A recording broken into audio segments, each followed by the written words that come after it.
ये फंक्शन किसी फार्मूले को टेक्स्ट के तौर पर दिखाने के लिए इस्तेमाल किया जाता है। इसके आर्गुमेंट में हम कोई भी फार्मूला जो है वो देते हैं, फार्मूले का सेल वगैरह का रेफरेंस हम इसमें दे देते हैं, जिसे ये टेक्स्ट में कन्वर्ट करके हमें रिटर्न करके देता है। इसकी एग्जांपल्स देखते हैं। पहले हम ये मेरे पास A1 सेल के अंदर सबसे पहले हम यहाँ पे टुडे लिखते हैं, तो हमें ये आज की डेट दे देगा। ठीक है, तो ये टुडे का फार्मूला हमने लिखा। उसके बाद इधर A2 में मैं फार्मूला टेक्स्ट लिखता हूं,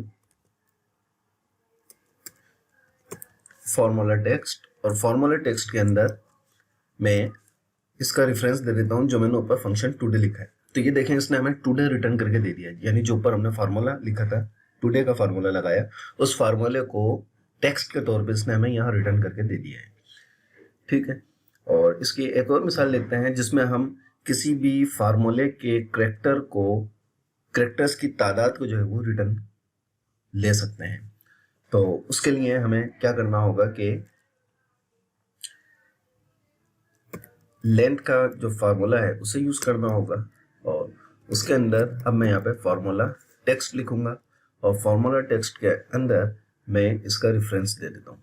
फॉर एग्जांपल ये फार्मूला या इस फार्मूले को ले लेते हैं, और अब इसे हम 2 टाइम क्लोज करके ये देखें 8 इसने रिटर्न करा। 8 का मतलब है कि जो फार्मूला हमने A1 के अंदर यूज किया है टुडे का फार्मूला, इसके जो करेक्टर हैं वो 8 करेक्टर इसके अंदर यूज हुए हैं। 1 2 3 4 5 6 7 8 8 करेक्टर इसके अंदर यूज हुए हैं।